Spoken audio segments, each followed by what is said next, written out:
Hello, welcome back into my studio on this really rainy day. Today we're going to go through this sketchbook and I'm going to tell you a little bit about my journey in learning Derwent Inktense. I've been using this medium for about 6 years and it wasn't always plain sailing. This is the first painting that I ever did with Derwent Inktense pencils, and that was in September 2018. So you can see that it's not particularly good. We've got all of these marks in the sky. I didn't quite know how to do clouds, so I used the one colour everywhere. There's no particular depth or contrast to this picture. So actually, the line drawing's not too bad, but the use of the Inktense is not great. So I decided to dare to show you this, to show that there is a process and you can learn to use them well.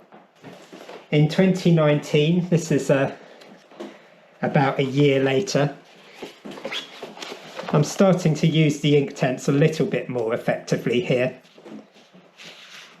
Here's a few tree pictures that I did for a project. Starting to get a little bit better, but still, they're very bright.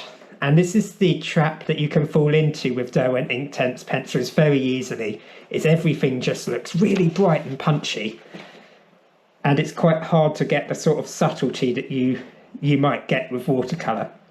But it is possible. So in 2020, I decided that I wanted to start to learn to use them a little bit better. And that's what this sketchbook is for. This is a Cardi Papers fat book, just like this, and you can get them from Cardi Papers and in various art shops around the world.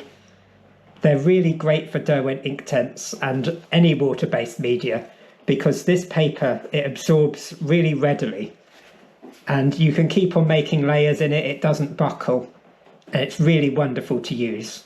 This sketchbook is one of these, but what I've done is I've bound it up and I hand bound it into a hardbound book. And now we're getting into how I learnt Derwent Inktense. So this one started in February 2020, and I like the idea of staining the pages with the pencils first with a wash. And I wrote a few nature journal observations in this one as well. I wasn't quite sure what I was going to use the sketchbook for, whether it was going to be a nature journal or an experimental book, and it turned into a bit of a combination. So here we are, February 2020, 3 years ago, starting to learn a little bit more about how to blend and use Derwent Inktense pencils. These ones were done actually outside with a water brush, sometimes with the line, sometimes without. I think that these early ones without having the line to differentiate the areas, it's not particularly successful. I found that it because I wasn't particularly good at using the Inktense on its own, without the lines it everything is a bit blended into everything else, and these clouds aren't working particularly well. Here I'm drawing on first dry with the pencil and then using the water brush to push the pigment around, but I haven't quite developed any subtlety. I'm just using the one colour here, two colours with this grey. And I think I didn't really know which colours to be using where at this point. And so the next thing that I did was to make a colour grid. This is the Inktense set that I had at the time, I think was just the 36. So it's all of the colours that are in there. I decided to do the greens and the yellows first, then going into the reds and the browns, and then finally the blues and the pinks. So it's sort of a kind of wonky rainbow, really. But I was focusing mostly on in this half of the page in mixing these colours together. And then in this bottom half, I started to introduce colours from other areas in the set. So you can see that happening here. And then what happens when I mix in some blues or some yellows, greens together, and then what happens when I mix in some browns and some blues. This is quite a nice way to do it, because when you make these grids, if I've got iron green here along the top all the way along, you fill half the grid when you're using just these colours, mixing them together. But then you've got the other half, and that's where you can start to do something a little bit different. So 3 pages later of this, I'm starting to get an idea of how to use the colours to mix together. And what colour are they? What do they look like when they're a little bit more washed out? I highly recommend that you do this for your Inktense pencil set. It takes a while. Put some good music on, or put a bit of Netflix on in the background and just do it. And then you've got this chart to refer to later on. I'll just mention these little abbreviations. I made a code for every colour.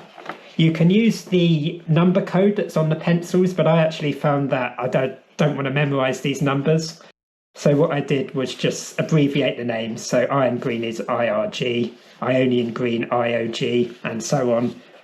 Sherbet lemon SL. And then on here, I just wrote the little abbreviations over the top. So you can very quickly and easily reference which colours you've got without having to write the names all around the edges. Starting to take my Derwent Inktense pencils out a lot and doing a little bit of nature journaling in this book. So here we are using the colours a little bit more inventively than before. And I think that's down to having made the swatches. I've always really liked staining pages, so I really, you can do these page staining ideas. It's a really nice way actually to get used to what happens when you put the pencil on dry and then use water to push the pigment around. And you can get it to the point where you can't see the pencil marks so much anymore. So, going back to my very first picture here, where you're seeing those pencil marks, the difference between what's happening here and what's happening here is quite a lot. I've finally got the idea that if you use enough water and you keep moving it around, you can eliminate these pencil lines, unless you actually want them. Here I had a go at putting in the Inktense pencil over wet, which it saturates the pigment a lot. So you get something very, very dark. And that might not always be desirable, but I think in this case it was quite fun to draw little hints of the place that I was at in the wet Inktense. In this sketchbook I did some other things as well, so I was just drawing rabbits there. Here again, using the Inktense with lines. I think at this point I realised I probably did need lines most of the time too, so you can see what it is, because I'm not quite, certainly at this stage, I wasn't quite good enough to just use the pencils and not just end up with a sort of a bit of a blur. So actually here what's happened is using the fine liner in the front and then not in the back, it almost gives it a bit of like camera-like focus. You can see that the focus is here and not back here. So you can use that to your advantage actually. This one hasn't quite worked so well. But every single time I'm getting a little bit better at eliminating the pencil marks and just practicing really. They're not all great. I don't know why I've got these crows like just randomly standing up here. I don't know what's going on there. Now coming into March of 2020, so hooray, lockdown, and actually I had a lot more time to practice this sort of thing. So this was just sitting in the garden. This was written here that we're in the coronavirus lockdown, and I was just practicing what happens when you pencil on to the wet and onto the dry. What do the marks look like? So the nice thing about this cardi paper is that you can experiment quite a lot with it. It withstands a lot of mistreatment in terms of water pigment. It can stand up to a lot. So that's why I really recommend it for experimentation. With experimentation, sometimes it just doesn't work. I just don't think this page works at all. I've got these funny shapes of the bluebells at the front, but they're not delineated, so they don't really look like anything. And I've got this kind of purple swathe back here, which I do actually quite like this. It's sort of an abstraction of a bluebell would, but with this in the front, it doesn't work for me at all. And sometimes it's nice to try out different materials, tracking that process and journey and being, honest with yourself. If you're finding it difficult, it's nice to make these notes.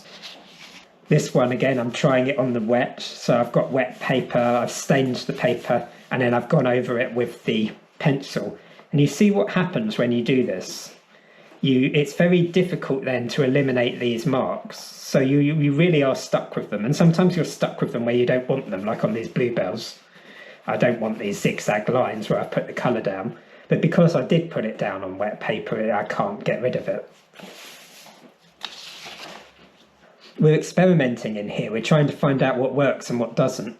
So by May, I'm trying different things. What happens if you draw on wet? What happens with a sharp pencil? So I've put some marks on first and then gone over them with a different colour. How does that come out? What happens when you spread the colour after it's put on wet? Wet mixing, dry mixing.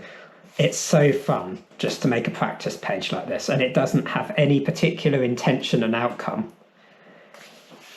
And again, here's some colour gradings, and in each box I'm trying something very slightly different.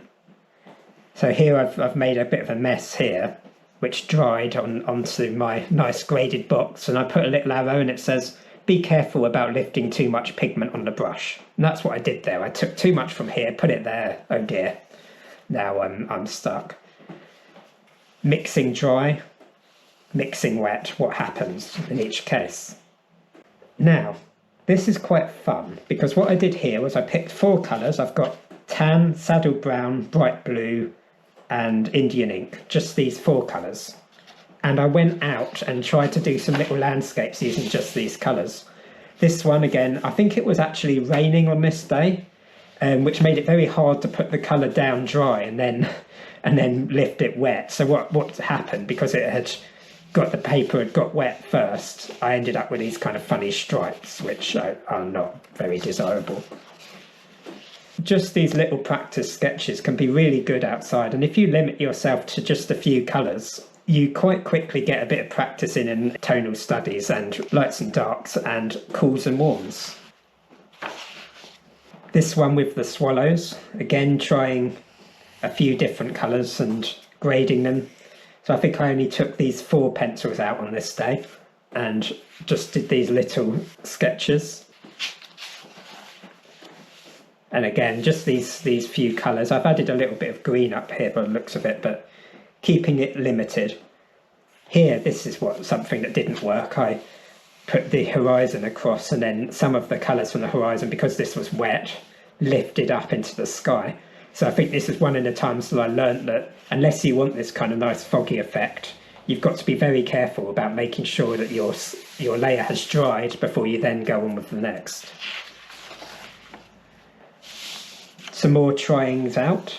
Notes, it's not really worked, I've said. You know, I've gone way too bright, I haven't got any lines, this shadow doesn't work. And then I think that at this point, as we go sort of into that summer, I think I was really starting to get the hang of it all, starting to get some slightly more successful Inktense landscapes down. And it's all the things that I'd learned earlier on about how you deal with wet and dry in this medium, and how you mix the colours together when dry and what they look like when they're then lifted. Getting a knowledge of how these pencils look when you mix them together means that you can put everything down dry and then put the water on and actually know what it's going to look like when the water has been put on. Few quick tree sketches and then some bird workshops that I did. This is a rather nice little sketch. I think this is probably the first Inktense picture that I did that I was actually happy with and thought, yeah, I think I've got something here and I do want to carry on using this medium a lot. In May 2020, I thought, yeah, I actually like this medium. Doesn't always continue to go right, you know, I think some of these aren't particularly great, especially this one. But I'm starting to get the hang of it all. This is starting to work.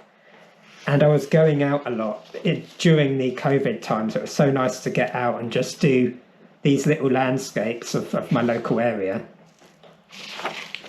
Tonal work is really fun in Derwent Inktense. This is, I think, a charcoal grey, but just the one tone, and looking for your lights and darks and just making almost like an underpainting here. There's some more bird workshop stuff. These are in Derwent Inktense. You see, starting to get a feel for some real subtlety. Look at this duck head here. And finally starting to get some gradation of colour and starting to really mix it properly. And that's come from many months of actually practicing with them and making these swatches and doing the little landscapes. I think about this time I'm really kind of starting to get there with it. This is a different water-based Derwent pencil. This is a graphitint, so I just had a little go with this one. And this is something that I decided to do that was quite fun, split one landscape into vertical slices and then horizontal slices. All quite experimental at this stage. This was quite fun actually, because I was actually like painting on my back. I think I was laying on the ground and I did this drawing and then did all of this quite funny mix of colours and stuff. I think it's quite nice actually how this is mixed together. I still have some lines showing through, but it was very, very fun to be painting upside down like in this way. It's very memorable. More Bird Workshop stuff, more Graphitint. This is quite fun. If you have a pair of materials that you want to compare them against each other to see what range of tones you can make, I've got Graphitint in these ones and Inktense in these ones. I think a little Inktense has crept in here to keep this pink. But it's fun to compare the two different ones and see what kind of palette you get with them. So you can do that if you have other watercolour pencils as well. Here I just about managed to get confident enough with Inktense pencils to actually share what I was doing. This is, I think, the first Instagram live that I did using this particular style. Still being experimental though. I don't think this one has particularly worked. I found it hard to get the soft blending that you need with rainbows, so that they sit with rainbows, you kind of always look like you're looking through them, and when they're too bright like this they kind of look a bit cartoonish and unrealistic, and I don't think I'd got that. It might be quite nice now actually to do an experiment and see if I can do it now after many years later. This one I deliberately use the pencil on the wet because I want these lines for the trees. So sometimes, it's worth actually trying it and seeing if you like what effects you can get that you actually like and use them. Another tonal sketch. Sometimes it can end up looking a little bit flat if you don't have enough distance in the background. So with these clouds, I just made them a bit too punchy. And they've got holes in, and the high contrast over here means that this foreground stuff looks really flat. So that's an important tip with distance. Of the more faded and subtle you can make the background, the better your foreground is going to look if it's high contrast. And this is very washed out and a bit subtle and a bit unfinished, so it makes the whole picture look a bit flat because the high contrast areas are right in the background. These were very fast. I think they were about 15 minutes each. Again, fast. Sometimes things aren't finished. Sometimes the rain rolls in and it's just too wet to carry on, so that's okay. That's what happened here. I think some of these landscapes, again, they're not quite working. This one, I couldn't quite get this colour of this shingle, so it all looks a bit kind of strange. This one is a lot better.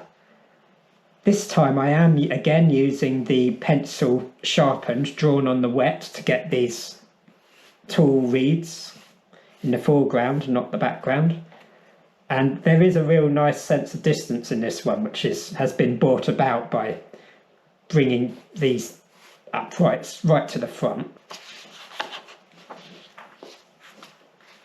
All the time though I'm still experimenting. I was trying to do something with the sky here and this hasn't quite worked out. I've ended up with this funny stripy sky and quite odd pattern in the water. It's still recognisable as the place that it is though, so that's something. This is something quite fun, using the Inktense pencil just as I mentioned before, on the wet, sharpened, to make these lines of the ammonite in the rock. I'm trying to get used to mixing greens at this point, so sometimes it's worked, sometimes it hasn't, sometimes I've got this sort of funny chalky dark going on.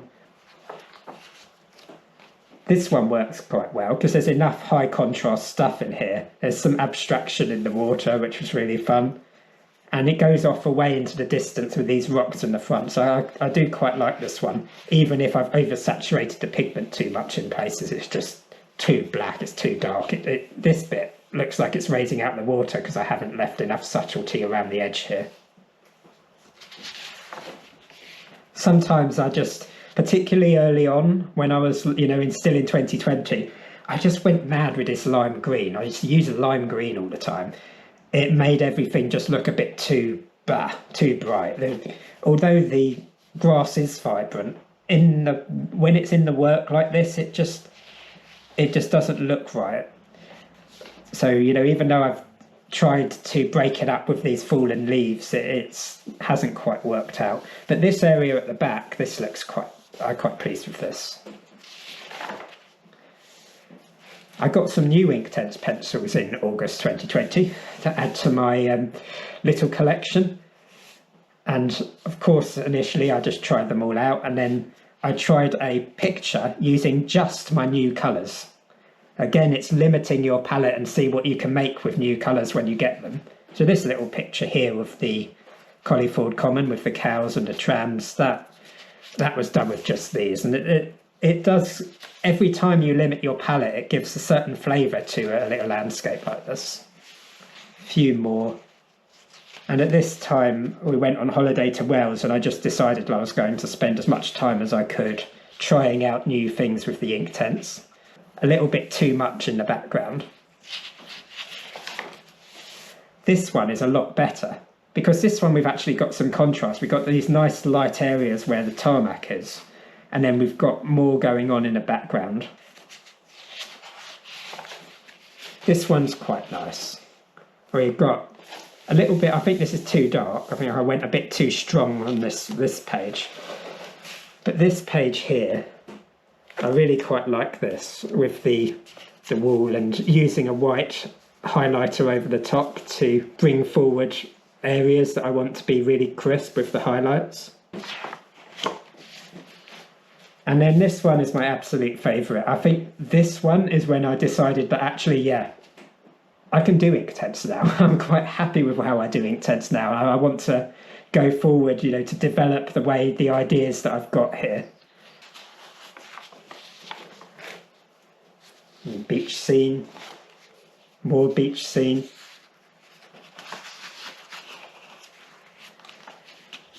This one I'm quite pleased with.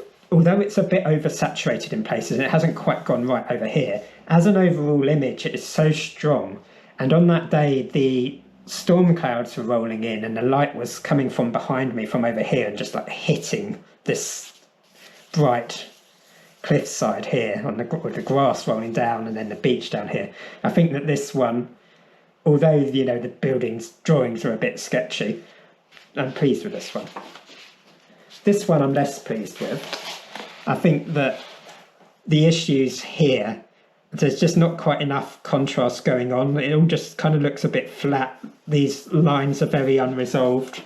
In this bottom half, there's not enough to really tell where the light's coming from. It's just all a bit sort of random. But it's a relatively pleasing image. I wanted to see here, as this winter, as we went into this winter, I wanted to see what happened if I really did go for oversaturating the pigment. So I wetted this down and just put a load on.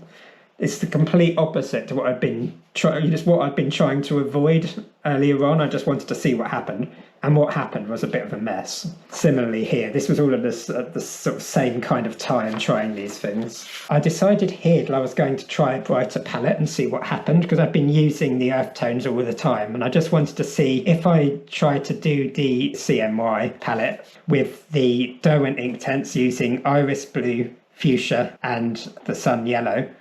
Can I get a similar kind of range of colours to what you see with the watercolour demonstrations of the CMY palette?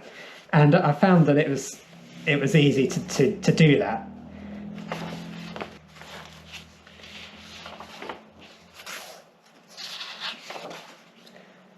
And experimenting with some wacky things as well. This was after Hockney. I went to see some Hockney work and really liked his very bright, fun colours. So I just decided that I wanted to draw a hawthorn bush in those CMY colours. So I've got fuchsia, sun yellow and iris blue.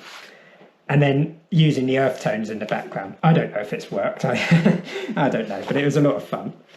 I was doing a demonstration of the different types of mixing using iris blue and sun yellow, and which types of mixed greens you can get and how they matched up with some of the more earthy greens that are in the Inktense range. And then using that on this picture just to play around. That was on Instagram back in 2021. I think that this one is one of my favourites because I've just been here, at the same time of year with my nature journaling group in Lyme Regis, looking at this yesterday. I think I've got these colours really very well. You've got all of these willow saplings, and this was in bark, and which is a colour in the Inktense palette, and some red oxide for these darker red cliffs up here. All of this Payne's grey and some gorse in sun yellow.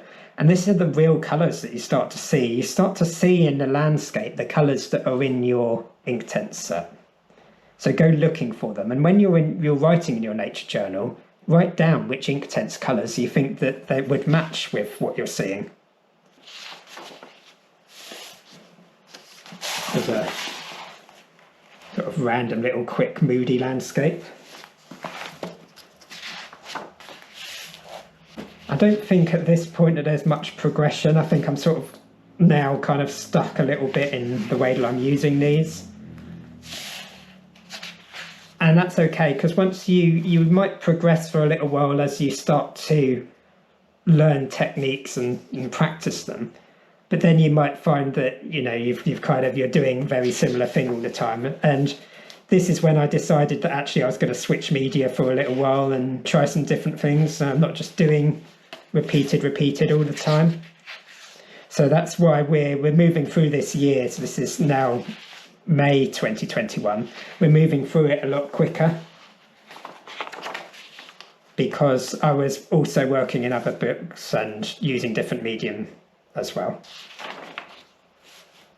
But I always come back to the Inktense when I want something really bright and punchy. I come back to the Inktense because it can really bring you that. These bright summer days with the turquoise and the yellow. I think, yes, this point I switched for a little bit of a change to the Inktense pan set rather than the pencils, and I'm just trying them out here. Something a little bit different and using them here. These marks in the teasels are quite fun. I think it's this lime green kind of background.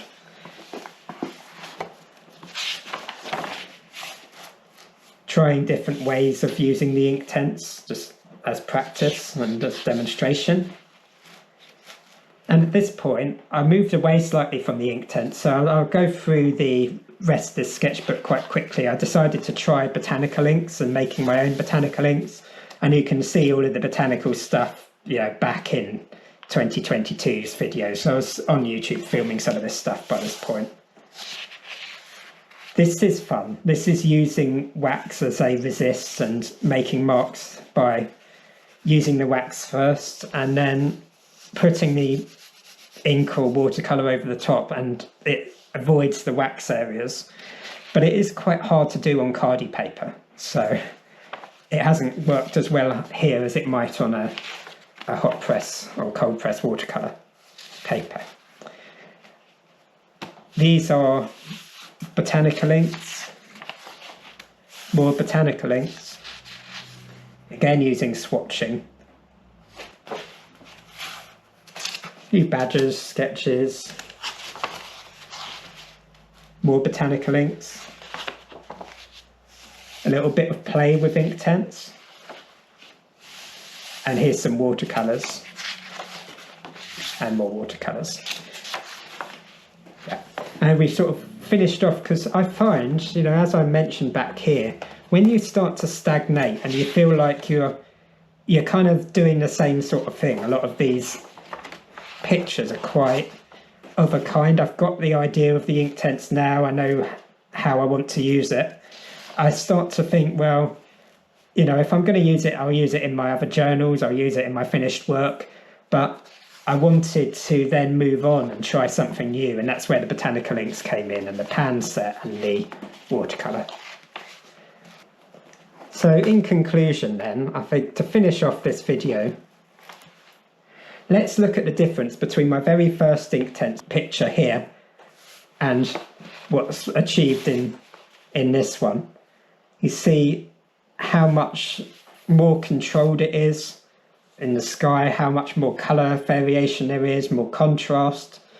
And that progression from 2018 to 2020 was through continued practice and development, swatching, experimentation, and just having fun with the medium.